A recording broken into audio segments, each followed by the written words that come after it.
जब तक हम परमेश्वर की शरण में नहीं आते तब तक हम काल की रेंज में रहते हैं, और जब हम कबीर भगवान की शरण में आ जाते हैं हम काल की रीत से बाहर हो जाते हैं।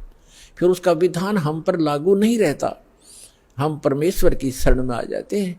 और समर्थ की शरण में जो आ जाता है उसको फिर बाहर का व्यक्ति दुखी नहीं कर सकता। उसको स्वयं पता होता है कि इस आदमी के इस शरणागत को छेड़ दिया तो ये तेरा बक्कल तार देगा। तो इसी प्रकार हम समर्थ की शरण में आ गए हैं। आप कबीर भगवान वो समर्थ है, वो कादिर परमात्मा है, उसकी शरण में आ गए। उसकी शरण ना त्यागना, इतना ध्यान अवश्य रखना। छोटा मोटा कष्ट भी होता है नाम लेने के बाद, तो ऐसे समझना जैसे एक बिल्ली बच्चे उत्पन्न करती है और 2-4 दिन के बाद उन बच्चों को दूसरे घर में ले जाती है, क्योंकि वहां वो ये देखती है कि कहीं तेरे बच्चों को यहाँ खतरा ना हो जा। और इस बात से उसके बच्चे भी परिचित होते हैं कि हम अपनी माँ के संरक्षण में हैं, और वो उनको अपने मुख से पकड़ती है। उसके तीखे दांत होते हैं बिल्ली के, तीखे, और उनको पकड़ती है। और बच्चों को पीड़ा भी होती है, वो ऐसे सुकड़ जाते हैं, ऐसे लटक जाते हैं, और महसूस होता है कि इनको दांतों का दर्द भी है, लेकिन बोलते कति नहीं, चुपचाप रहते हैं, उस पीड़ा को सहन करते रहते हैं, क्योंकि उनको पता है कि हम अपनी माँ के साथ हैं। ये थोड़ा बहुत कष्ट भी है तो हमारा जीवन रक्षक है, रक्षा हो रही है। तो उसको उठाकर वो दूसरे सुरक्षित स्थान पर अन्य मकान में ले जाती है, सबको बारी बारी वहां पहुंचा देती है। कुछ दिनों के बाद वहां देखती है कि यहाँ भी समस्या है, तो तीसरे मकान में कहीं और ले जाएगी। और वो बिल्कुल नहीं बोलते, क्योंकि उनको पीड़ा भी हो रही है, लेकिन उनको विश्वास है कि माँ की मुख में हम भले ही पीड़ा हो रही है लेकिन हमारी जीवन रक्षा हो रही है। इसी प्रकार कबीर भगवान की शरण में आने के उपरांत आपको छोटा मोटा कष्ट भी है तो ना जाने आपका कौन सा पहाड़ जैसा दुख टल रहा है, ये विश्वास रखना, विचलित ना होना। यहाँ प्रसंग चल रहा है कि धर्मदास जी ने कहा था कि भगवान यहाँ कितनी सुविधा दे रखी है भगवान ने, और इसको आप काल कह रहे हो। परमात्मा ने कहा, धर्मदास जैसे कसाई बकरे पालता है, उन बकरे और बकरियों के लिए वो कितनी सुविधा करता है, जिसकी अच्छी सेल होती है। एक बहुत बड़ा चरागाह बनाता है, उसको हायर करता है या मोल लेता है, और उसके अंदर शेड डालता है, झोंपड़ी डालता है बकरों को गर्मी और सर्दी से बचाने के लिए। उसमें जगह जगह तालाब बनाता, छोटी छोटी तलैया सी, उनको पानी से भर कर रखता है, उनके लिए घास फूस वहाँ व्यवस्था कराता है। उस सारी व्यवस्था को देखकर वो भोले प्राणी ये समझ बैठते हैं कि हमारा मालिक, हमारा स्वामी कितना दयालु है, हमारी कितनी केयर टेक रखता है, सारी सुविधाएं प्रदान करता है, हिंसक पशुओं से बचाता है, चारों तरफ से बाड़ लगा देता है, और अंदर वृक्ष हैं, झाड़ बोझड़े हैं, फल घास फूस है, गर्मी से बचने के लिए शेड है, सर्दी से बचने के लिए व्यवस्था शेड है। तो वो इस सारी व्यवस्था को देखकर वो मान बैठते हैं कि जो हमारा ये स्वामी है बड़ा दयालु है, ये परमात्मा है।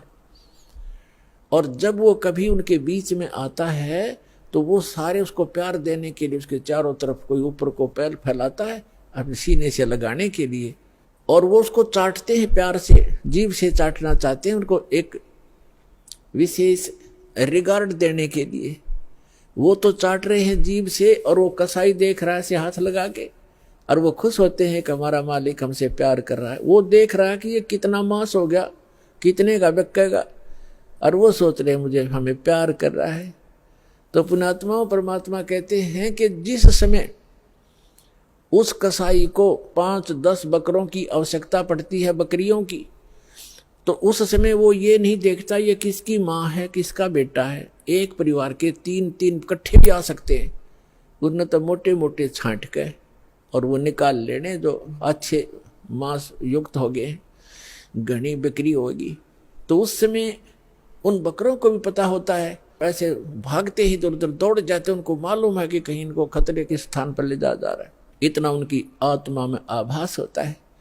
तो कहने का भाव ये है कि इसी प्रकार जो यहाँ की सुविधाएं आप देख रहे हो, धर्मदास परमात्मा कह रहे हैं, कबीर भगवान, इन सुविधाओं को देखकर तो ऐसा लगता है जैसे बड़ा दयालु भगवान है, और उस समय तुम्हारी बुद्धि पर पत्थर गिर जाते हैं, किसी का बेटा मर गया, किसी की बेटी मर गई, एक परिवार के 3-3, 4-4 सदस्य मर जाते हैं।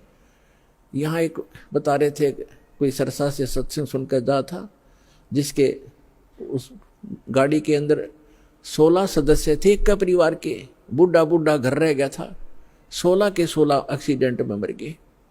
बताओ पुण्यात्मा, और उनकी कार और कोठियां और बड़े बड़े सारी व्यवस्थाएं थी, कुल नाश हो गया उसका। तो कहने का भाव ये है कि उस समय बुद्धि कहाँ जाती है आपकी, ये सुविधाएं किसने दे रखी थी, ये फिर क्यों छीन लिया 1 मिनट में। तो इसको काल कहते हैं, और जो केवल सुख सुख दे उसको दयाल कहते हैं, उसको परमात्मा कहते हैं। आप इसको परमात्मा मान बैठे हो, लेकिन ये परमात्मा नहीं है। यहाँ तो दुख के अतिरिक्त आपको कुछ मिलता ही नहीं।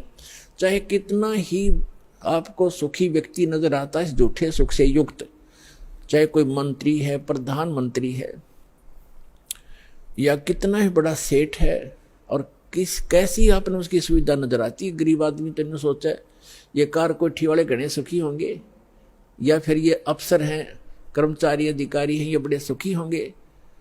सुख नाम की वस्तु नहीं यहाँ पर इस गंदे लोक में। सबके टेंशन ग्रस्त रहती हैं, सारा दिन ऊपर से दिखे चौपड़े और अंदर तो इनके खराब हो रहे हैं खोपड़े, किसी ने देख लेते, सभी टेंशन लिए फिरते। तो वो टेंशन लेस स्थान जो प्लेस है वो सतलोक है, उसको सुख सागर कहते हैं, सुख सागर कहते हैं।